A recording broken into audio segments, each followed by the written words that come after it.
Hello madam, మీకు courier వచ్చింది madam. మీ ఇంటి బయట ఉన్నాను మేడం, రండి. సరే అమ్మా వస్తున్నా.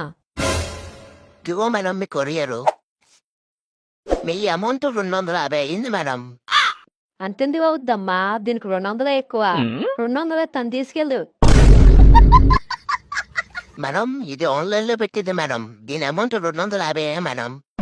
ఏ మాట కాదు నా మాట కాదు, ఒక 20 రూపాయలు ఎక్కువ ఇస్తాను, తీసుకెళ్ళు. ఏంటమ్మా నువ్వు సంత మార్కెట్ లో బేరాలాడినట్టు బేరాలాడుతున్నావు? అలా ఇవ్వరమ్మా. నేను ఏది కొనుక్కున్నా సరే బేరం ఆడే తీసుకుంటాను. బేరం ఆడకుండా ఏది తీసుకోను. దీంట్లో బేరాలు ఉండవమ్మా. ఎందుకు నువ్వు ఉంటాయి చూడు. వస్తే ముసలిదానా, ఇది ఆన్లైన్ నుంచి ఆర్డర్ పెట్టిందే. ఎంత అమౌంట్ ఉందో అంత అమౌంటే ఇవ్వాలి. అలా అయితే వద్దమ్మా, నీ ఆర్డర్ నువ్వు తీసుకెళ్ళిపో. అయితే మీ ఫోన్ కు ఓటీపీ వస్తుంది, ఓటీపీ చెప్పండి మేడం. ఒరే బడవా, నీకెందుకు చెప్పాలరా ఓటీపీ? ఓటీపీ చెప్తా నా బ్యాంక్ అకౌంట్ లో ఉన్న డబ్బులన్నీ దుబ్బేద్దామనా? అమ్మా మహాతల్లి, ఓటీపీ చెప్తే ఆర్డర్ క్యాన్సిల్ చేస్తామమ్మా. అయినా చెప్పను, నీ ఆర్డర్ నువ్వు తీసుకెళ్ళిపో. తీసుకుని వెళ్తానులే గానీ ముసలిదానా, అసలు నీ అకౌంట్ లో ఎంత ఉన్నాయి? 17 రూపాయలు 20 పైసలు ఉన్నాయి. కోస్ మీ దుంపదగా, నీ 17 రూపాయలు 20 పైసలు దొబ్బేసే వాళ్ళ కనిపిస్తున్నానా? ఇచ్చే అమ్మా, ఆర్డర్ తీసుకుని పోతాను. ఇదిగో తీసుకో. వసే ముసలి, ఇంకోసారి ఏదైనా ఆర్డర్ పెట్టావనుకో, నీ మూతి మూకుడికాయ చేస్తాను.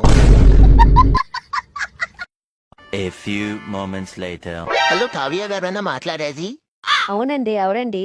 మేడం మీకు ఆర్డర్ వచ్చింది మేడం, మీ ఇంటి బయట ఉన్నాను. వస్తున్నానండి. ఇదిగో మేడం మీ ఆర్డరు.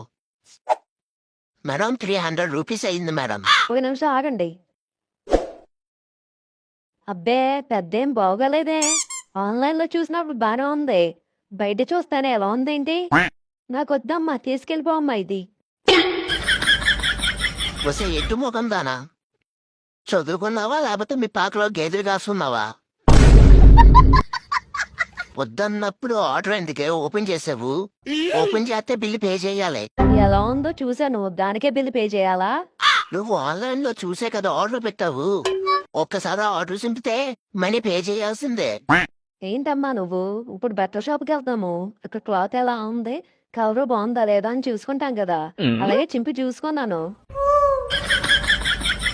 వసే వసే దెయ్యమా, నీకు అర్థం కదా? ఒకసారి ఆర్డర్ చింపితే గనక పే చేయాల్సిందే. నేను చేయను, ఏం చేసుకుంటావో చేసుకో. సరే అయితే మీ పక్కింటిని మీ ఎదురుగా ఉన్న వాళ్ళ ఇంటికి వెళ్ళి ఇంత చీప్ గా బిహేవ్ చేసావని, డెలివరీ బాయ్ దగ్గర డబ్బులు దొబ్బేశావని మీ చుట్టుపక్కల ఉన్న వాళ్ళందరికీ చెప్తాను నీ గురించి. బాబు వద్దులే అమ్మా, నీ డబ్బులు నీకు ఇచ్చేస్తానులే, తీసుకెళ్ళు. ఇంకోసారి ఇలాంటి పిచ్చి పిచ్చి ఆశాలేసావనుకో, నేను నంబర్ తీసుకెళ్లి అబ్బాయిల కొరువు బ్యాచ్ వాట్సాప్ గ్రూప్ లో పెడతాను. ఇంకా రోజంతా నీకు సుప్రభాతమే. వద్దొద్దు, ఇంకెప్పుడు ఇలా చేయను నేను.